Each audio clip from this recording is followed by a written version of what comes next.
Hello, Jasmine, Januel, Nicholas, and India. Kadarius,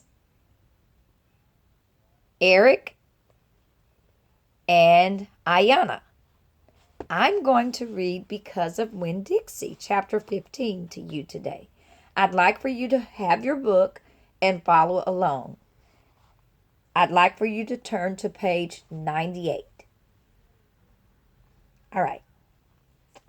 The Herman W. Block Memorial Library's air conditioning unit didn't work very good, and there was only one fan. And from the minute me and Winn Dixie got in the library, he hogged it all. He lay right in front of it and wagged his tail and let it blow his fur all around. Some of his fur was pretty loose and blew right off of him like a dandelion puff. I worried about him hogging the fan, and I worried about the fan blowing him bald. But Miss Franny said not to worry about either thing, that Winn Dixie could hog the fan if he wanted, and she had never in her life seen a dog made bald by a fan. Sometimes, when Miss Franny was telling a story, she would have a fit. They were small fits and they didn't last long. But what happened was she would forget what she was saying. She would just stop and start to shake a little like a leaf, like a little leaf. And when that happened, Winn Dixie would get up from the fan and sit right at Miss Franny Block's side. He would sit up tall, protecting her with his ears standing up straight on his head like soldiers. And when Miss Franny stopped shaking and started talking again, when Dixie would lick her hand and lie back down in front of the fan. Whenever Miss Franny had one of her fits, it reminded me of Winn Dixie in a thunderstorm. There were a lot of thunderstorms that summer. Turn the page. And I got real good at holding on to Winn Dixie whenever they came. I held on to him and comforted him and whispered to him and rocked him just the same way he tried to comfort Miss Franny when she had her fits.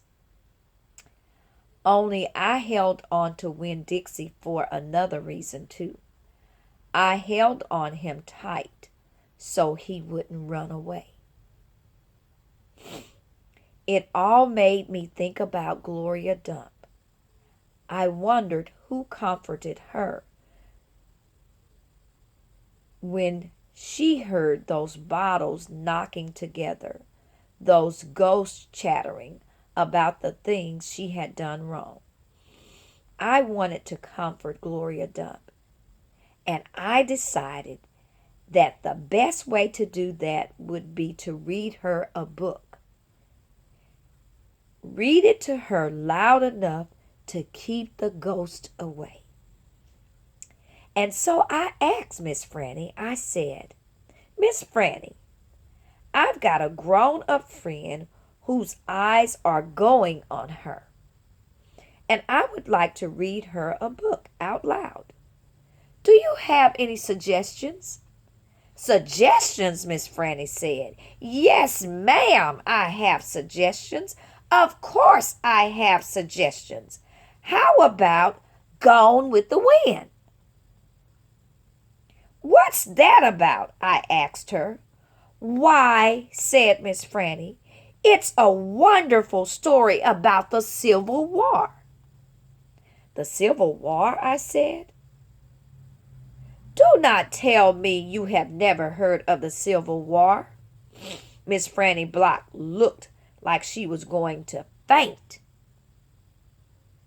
She waved her hands in front of her face. I know about the Civil War, I told her. That was the war between the South and the North over slavery. Slavery? Yes, said Miss Franny. It's also about states, rights, and money.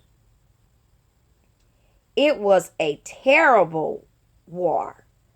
My great-grandfather fought in that war. He was just a boy. Your great-grandfather? Turn the page. Yes, ma'am. Litmus W. Block.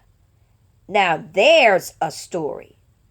When Dixie yawned real big and lay down on his side with a thump and a sigh. I swear he knew that phrase. Now there's a story. And he knew it meant we weren't going anywhere real soon. Go ahead and tell me, Miss Franny, I said. And I sat down, cross-legged, next to Winn Dixie. I pushed him and tried to get him to share the fan. But he pretended to be asleep, and he wouldn't move. I was all settled in and ready for a good story when the door banged and pinch-faced Amanda Wilkinson came in. When Dixie sat up and stared at her, he tried out a smile on her. But she didn't smile back, and so he lay down again. I'm ready for another book, Amanda said, slamming her book down on Miss Franny's desk. Well, said Miss Franny, maybe you wouldn't mind waiting. I am telling India Opal a story about my great-grandfather. You are, of course, more than welcome to listen. It will be just 1 minute. Amanda sighed a real big dramatic sigh and stared past me. She pretended like she wasn't interested, but she was. I could tell. Come sit over here, said Miss Franny. I'll stand, thank you, said Amanda. Suit yourself, Miss Franny shrugged. Now, where was I? Oh, yes, Litmus. Litmus W. Block. That is the end of chapter 15. Now, before you write your summary, we're going to answer some comprehension questions.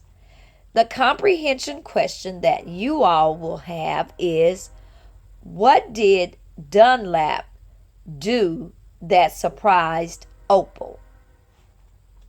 What did Dunlap do that surprised Opal? Well, that's going to be Table 5's question. Okay?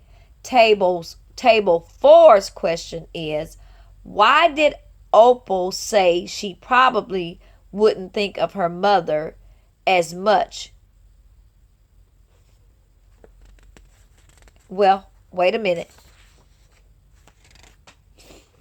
I'm sorry. I had the wrong sheet. Okay. Table 5, your question is, what was Litmus? Who was Litmus W. Block? Again, your question is, who was Litmus W. Block? Table 4, your question is, why does Miss Franny tell a story about the Civil War? What makes her tell about that story? Now, what both of you have to do is go back into the story and find these answers. Okay? Remember, we have to answer in a complete